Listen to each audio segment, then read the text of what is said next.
Welcome to Our Girl Relationships. We talk about the problems people face in their day to day lives.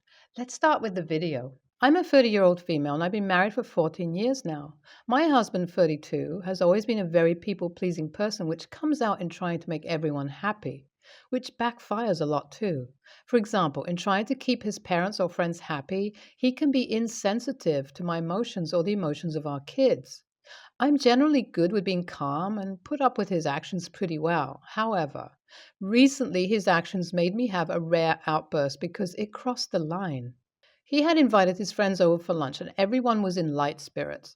I had made lunch for them and they had moved on to insensitive jokes at people's expense by the time lunch rolled around.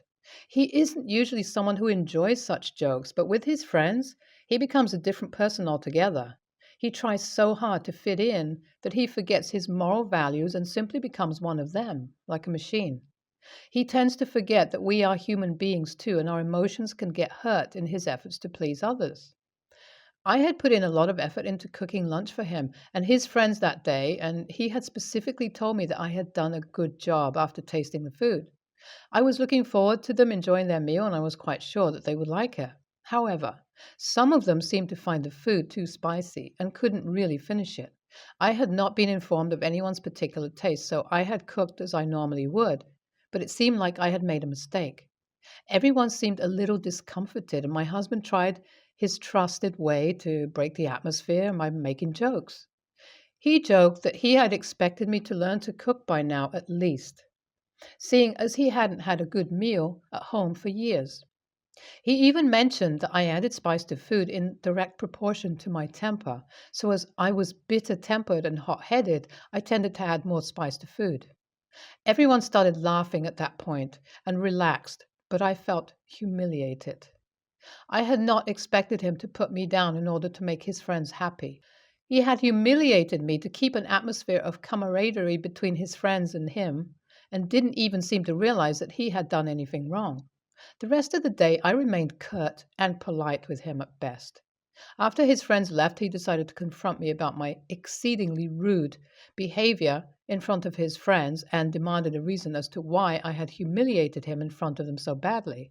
I knew that he needed a dose of reality, or he would never stop treating me like a doormat. So I told him that he was the one who humiliated me with his jokes made at my expense, and I had decided to not put up with his behavior any longer. He called me too dramatic, asking me why I would blow things up out of proportion over a simple joke.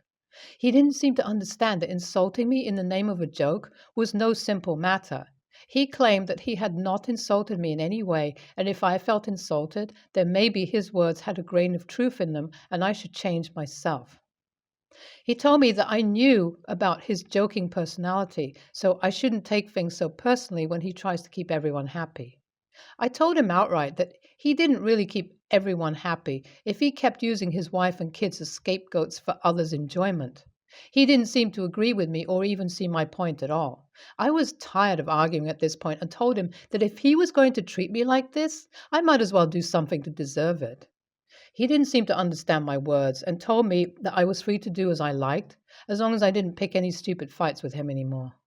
I have tried long and hard to explain my issues to him, but have had no success so far. I'm close to giving up and screaming in his face in the hopes that finally he will listen. The worst thing is, he doesn't even feel bad for what he did. He perhaps doesn't even realize why or how it was humiliating. I had expected much better from the man I have married. I have come to the conclusion the only way to beat him is to play him at his own game. I need to make him regret his words so that he realizes how wrong he was and how hurtful he was. This will only be possible if I show him literally exactly the kind of nonsense he had said about me. This is going to be fun. So I put my plan to action. It only took a week for him to start begging. I never felt so smug. He needs to realize his mistakes, and I'm so glad I'm taking steps in the right direction. This entire week, I have done everything that he had made fun of me for, word to word. I kept messing up every single dish I cooked to the point where he was having to order in for every single meal. The food is neither too salty or has absolutely no flavor at all. I'm behaving as if I never learnt my way around the kitchen and secretly cooking proper meals only for my kids.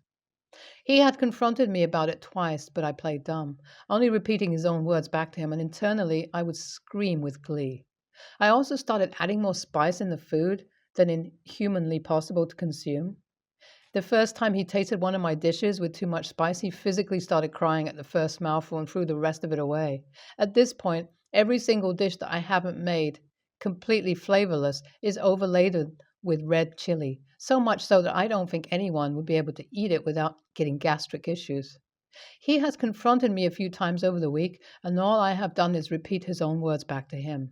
He had not expected me to fight him back in his own game. Being someone who avoids confrontation, he hadn't really fought me or accused me of anything. He has only been stubborn, buying his own meals, and I have been messing with him completely, notching up the levels to get some reaction out of him. He seems to realize why I'm doing what I'm doing, but he refuses to admit where he went wrong. He has been begging me to stop my antics, but I know that if I give up now, I'm admitting defeat forever.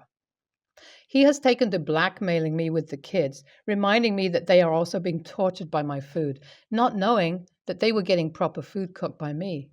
He has pleaded with me to stop torturing him because he doesn't know how to cook, and my actions are ensuring that he's had no home cooked food in the past week. I have asked him to simply apologize and I'll stop. But he refuses to apologize, claiming that I'm manipulating him into apologizing. That's fine by me. This game is going to continue as long as he wants it to. Finally, finally, he caves in, and with much more surprising results than I had expected. Really, I would have never taken things this far. So, two of his friends came over for lunch yet again. The only problem was I was still trying to get him to apologize, so the food I had cooked wasn't exactly safe for consumption. My husband hadn't informed me that he was bringing his friends home, or I would have prepared something safer, but it was too late now. They were going to bear the exceedingly spicy food and hopefully not have upset stomachs right after. My husband kept looking at me as if he knew that the food wasn't consumable, but he said nothing to stop his friends. Before I could say anything, it happened. His friends took a spoonful of curry I had made in his mouth. He spat it out instantly and went to wash his mouth out, letting out a stream of explosives on the way. His other friends stared at us dumbly, not knowing what was going on or why his friend had reacted so badly to the food. I could feel the tension escalating and my husband internally panicking, trying to think of ways to reduce any displeasure in their minds. When his friend returned, he demanded a reason as to why the food was so spicy because he was sure no human being could enjoy food that spicy. My husband shakily tried to give them a general rundown of what had exactly gone down in order for us to reach this point.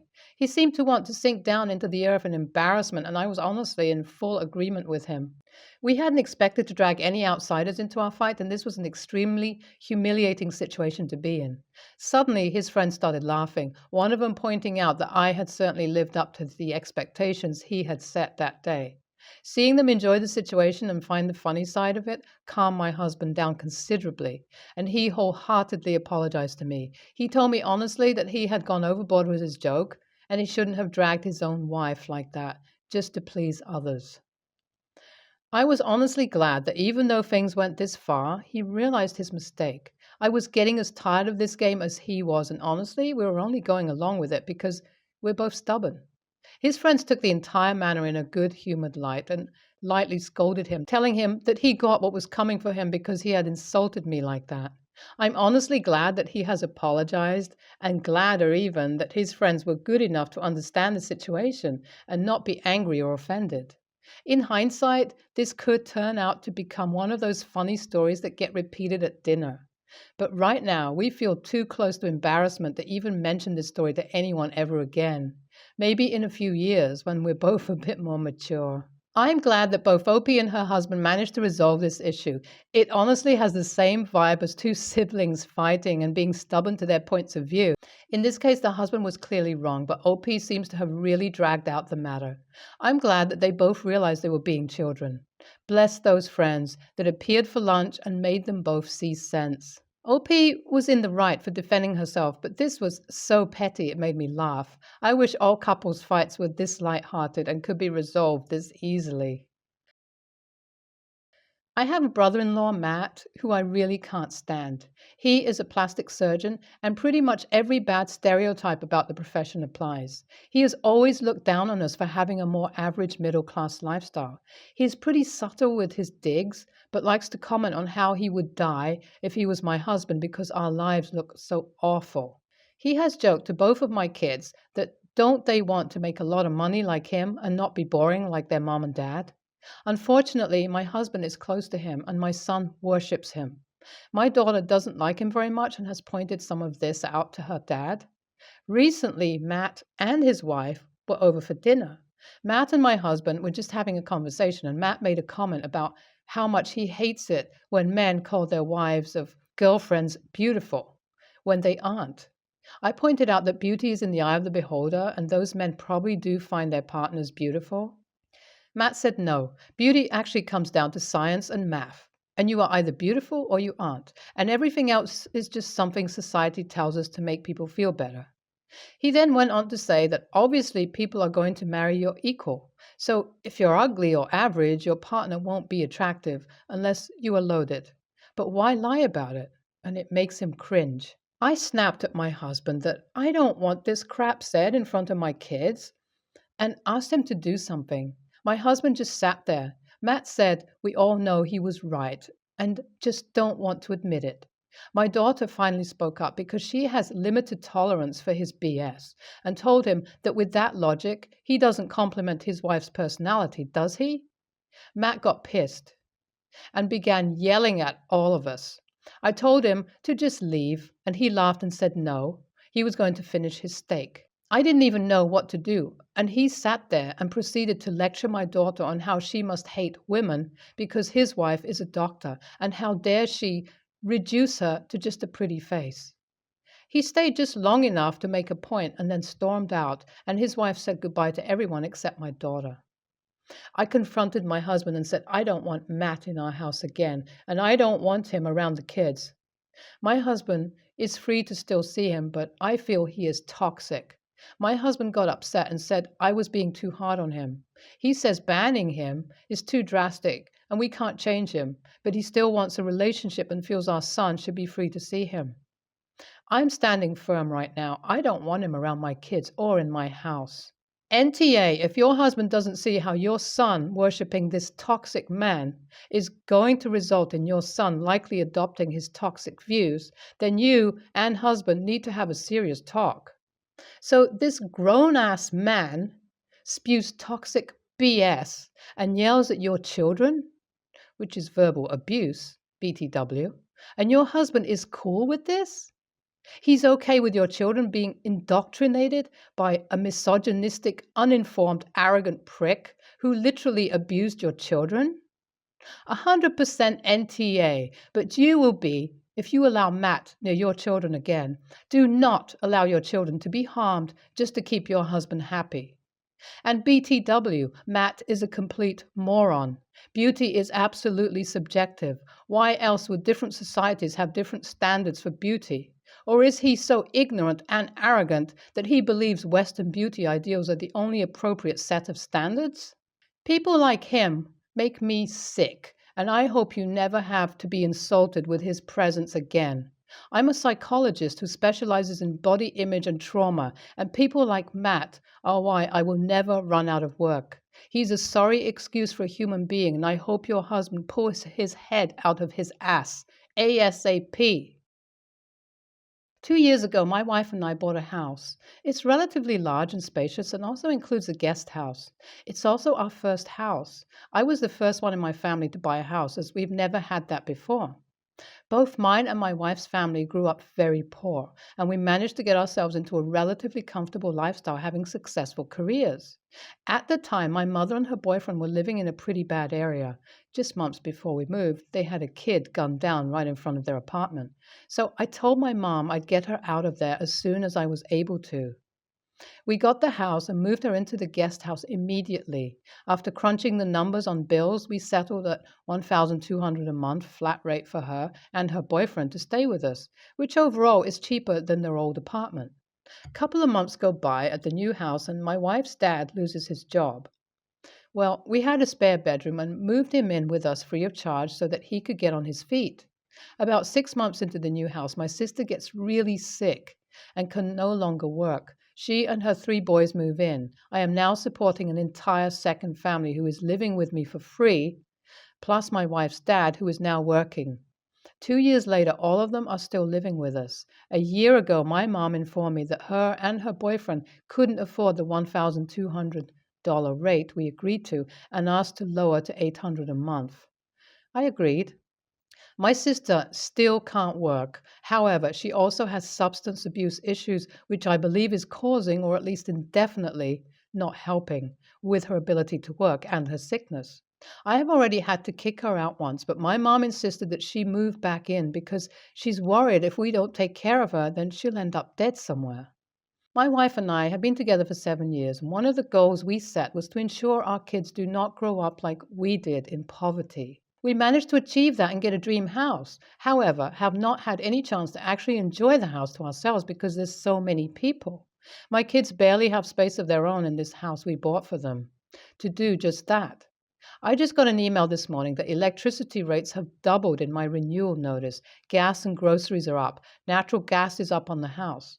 My mom is the only one contributing, and my wife and I are going crazy. I'm planning a family meeting tonight with everyone to talk, but I want everyone gone. My mom's boyfriend makes decent money as well. She will be taken care of. My wife's dad has a job. I'm sure he'll be fine. My sister and her boys are the only ones I'm worried that I'm kicking out to the streets. I know this is probably going to be a huge argument, and chances are I'm going to alienate my sister and my mom by doing this. WIBTA? NTA, it's not just your family. Everyone in this story should be living their own lives. If your mom is concerned about your sister and her boys, then mom and her boyfriend can look for a place that houses all of them. But you've already done your part and more. NTA, but I'd offer to keep your nephews in the house. Everyone else is an adult, so they can fend for themselves. Your nephews, I'm assuming, are children, and if your sister has substance issues, they will suffer horribly, so I'd offer to keep them. But that's just me.